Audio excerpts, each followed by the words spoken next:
Hello. Hello. Hello. Hi. How are you? Yeah, good, thanks. Yeah.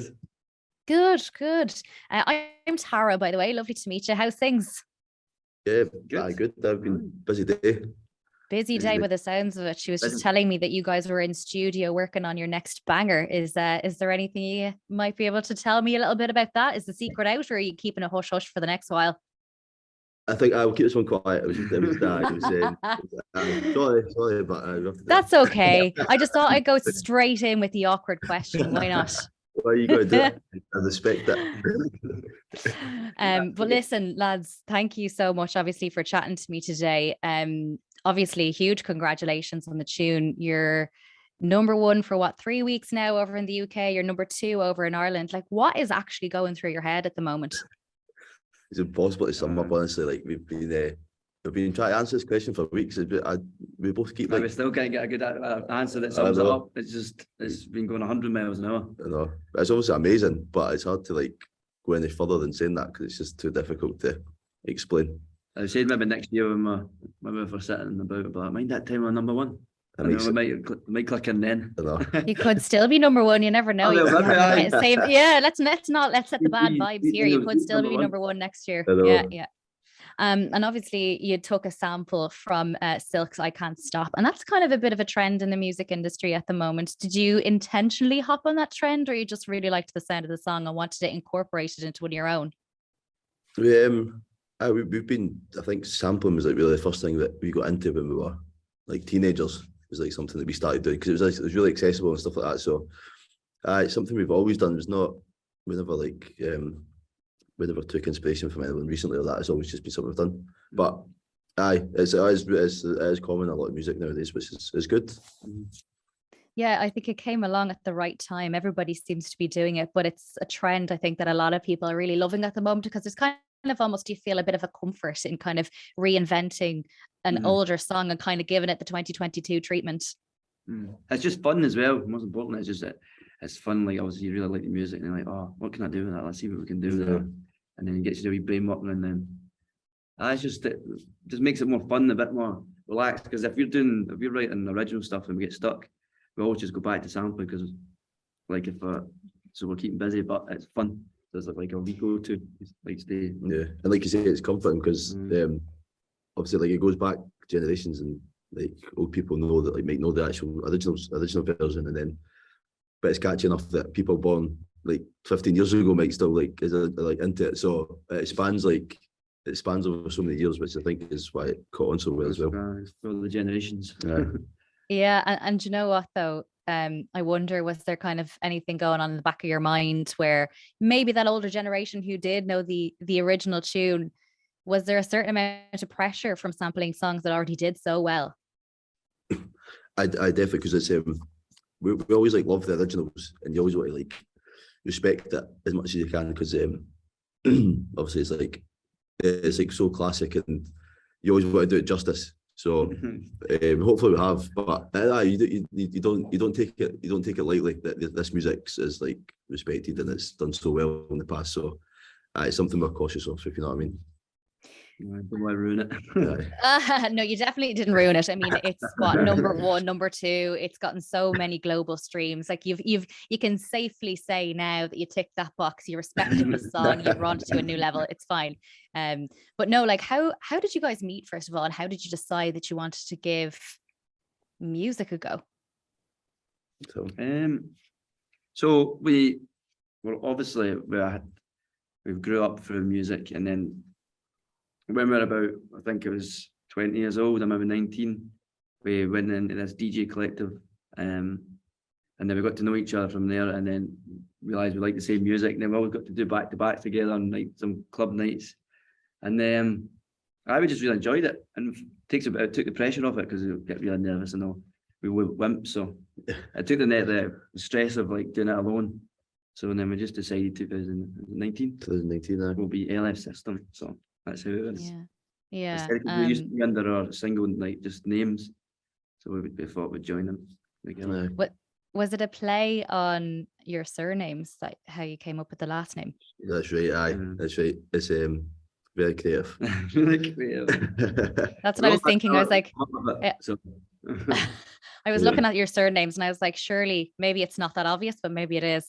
But no, like he's obviously started doing gigs and everything. What was it, 2 years ago? You said 2019 was when you first started kind of playing together as LF System. And are you kind of in awe of how it has spiraled since? Like, was there any part of you back then that kind of said, yeah, I think we've got something here. I think we can do really well with this?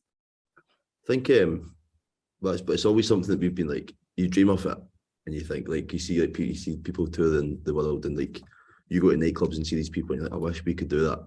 So you think we'll just stick at it and see what happens. But like you always have this feeling that you can do it.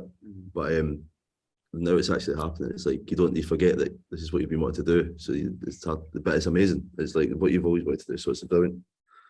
And not to bring in the dreaded L word, but lockdowns, obviously, you just started kind of getting going and then you had to stop again. Was that really difficult to come back from? Were you kind of like, oh, for God's sake, maybe this isn't meant to be? No, well, we could honestly, the first gig we got back, it was like still one of my favourite shows that we've done. It was a fly show that we'd done.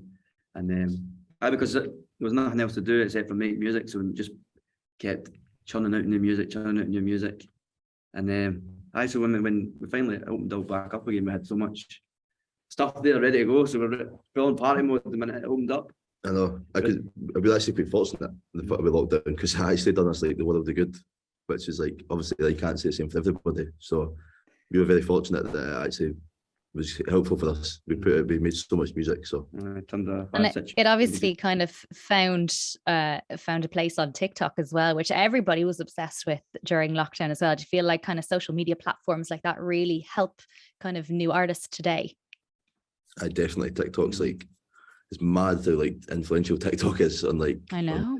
So I definitely was a big part of social media. Definitely helped. Definitely, it's just every TikTok video or every like a lot of Instagram ones as well. People are putting up like wee videos from holiday, and it's just afraid to feel. That's how I actually came across the song as well. I was like, what is this? I was like ferociously like Shazamming and Googling. I literally got my friend's phone and put it up against my phone, and I was like, oh my God, I love it. Like it is one of those songs that you need to find out like yesterday what it was. It just has such a catchy kind of feel to it. And I don't know, I feel like you released it at the very beginning of May kind of officially, but it has kind of taken on a bit of the sound of summer 2022 in a sense. Are you delighted with yourselves?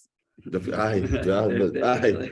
It's so mad like when people say it's like the song of summer and all that. It's crazy. But we're over the moon, obviously. So I'm glad it's not a song of the winter. I know. Be all wrong then. We'd all be like wrapped up in our onesies sitting inside being like, it's a nice bop, but I'm not going out. I'm not dancing. I'm not going to town. I think we got the timing just right. It was a good timing. So you did.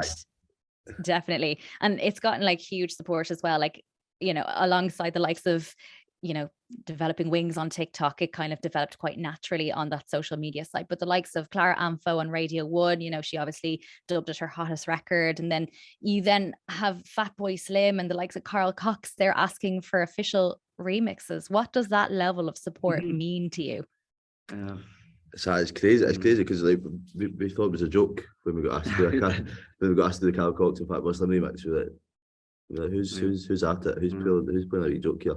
But that's just like, that's crazy. It's so crazy. And like our names getting passed about, like these massive people, and like even to like consider us and like, actually ask us to do things like that. It's like it's just unbelievable. I know some of the messages you get of people that you're like, my God, like they've heard the music and it's brilliant. Like people you look up to, the things we've like got from this has been amazing.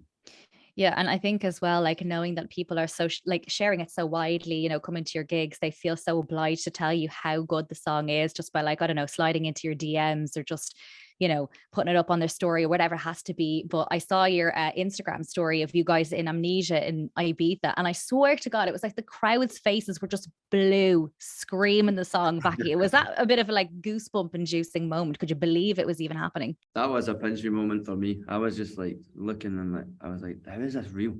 I know. Everybody was honestly screaming it, and I was just like standing back like, what? No, it's like you almost don't need to play the song.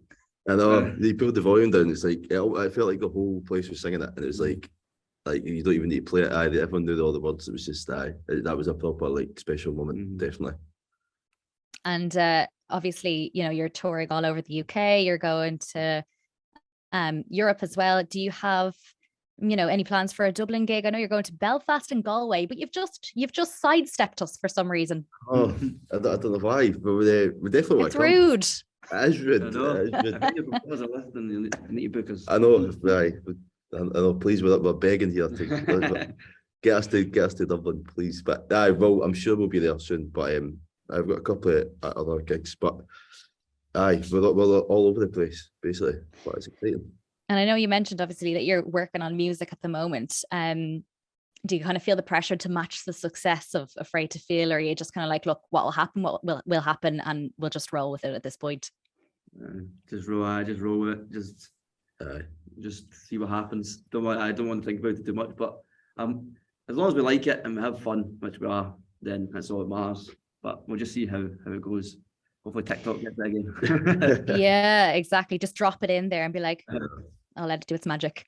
And obviously, you know, you had the likes of Fatboy Slim, Carl Cox, everybody. There's so much massive support, people backing this tune. And there's such big names to come to you to ask for these official remixes. Is there, I suppose, someone that you'd love to, in an ideal world, do a collab with in the future? What do you think? Is that a hard one because there's so many good artists out there, and like we've not like worked with anybody really. So like. I don't know. Take anyone, to be honest. I know. Don't be afraid of going too high. Just pick anyone. This is like. Well, it was Calvin Harris because Calvin. He was obviously a big inspiration for us since being from Scotland and all that. So let's say Calvin. Let's go for that. Calvin Harris. That's exactly. Shop local. Keep it Scottish. Everything that man touches turns to gold anyway. So I think he'd be a solid choice, to be fair. Yeah, I can see that happening. Who knows though, because that's happened before with artists just kind of putting the feelers out there, just being asked a question in an interview, and then who knows, you might like slide into your DMs if you say it enough in enough interviews, you'll be like, okay, who knows? But out in the universe, let the universe take over. You just keep an eye on them. Yeah, because the radio interviews will come, and then the articles will come like LF System wants to team up with Calvin Harris, and who knows, it might just reach him. You never know. But have his eyes on you already. Yeah. Yeah, exactly. Well, here's like, hopefully now this will be, when we're talking about this time next year, it'll be the Calvin Harris song with LF System at the tops of the charts. So we're just going to manifest it from now on. That's what's going to happen. I can feel it. Listen, lads, Connor, Sean, thank you so much for chatting to me on the Hit Mix today. Would you do me the massive honor of introducing Afraid to Feel on FM 104, please? Hello, we're the LF System. And this is Afraid to Feel. Thank you so much, guys. I really appreciate you taking the time out to chat to me. No problem. Thank you very much for having us. Thank you. Best of luck to, with everything in the future as well. Love the song. And yeah, I'd say the next one is going to be just as good. I have high hopes. Appreciate it. Thank you very much. Cheers. Thanks a million. Bye-bye. Yeah, bye.